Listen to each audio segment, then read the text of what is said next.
আমাদের যারা জুলাই যোদ্ধা, যারা রাজপথে সাহসী ভূমিকা রেখেছে, আজকে তাদেরকেই টার্গেট করে কিলিং করা হচ্ছে। আজিজুর রহমান মোসাব্বের আমাদের ঢাকা মহানগর উত্তর স্বেচ্ছাসেবক দলের সাবেক সাধারণ সম্পাদক। বিগত 18 বছর বিভিন্ন সময়ে আমার ছোট ভাই ও জেলে ছিল এবং একসাথে অনেক সময় কোর্টের বারান্দায় দেখা হয়েছে। প্রিজন ভ্যানে একসাথে কোর্ট থেকে কারাগারে চলাচল করেছি এবং জেলখানায় অনেক সময় কাটিয়েছি।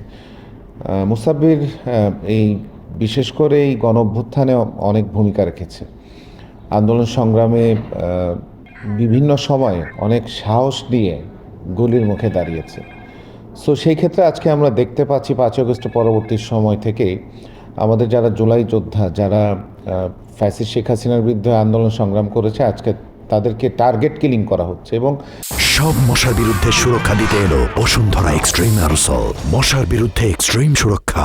আমি মনে করি মুসাব্বিরকে হত্যা করার পিছনে টার্গেট কিলিং যারা নির্দেশনা দিচ্ছে তারাই জড়িত। আমাদের শহীদ ওসমান হাদি, গোলাম কিবরিয়া, আজকে মুসাব্বির, এরকম আমি মনে করি যে যারা শেখ হাসিনার বিরুদ্ধে, আওয়ামী লীগের বিরুদ্ধে লড়াই সংগ্রাম করেছে, যারা রাজপথে সাহসী ভূমিকা রেখেছে, আজকে তাদেরকেই টার্গেট করে কিলিং করা হচ্ছে।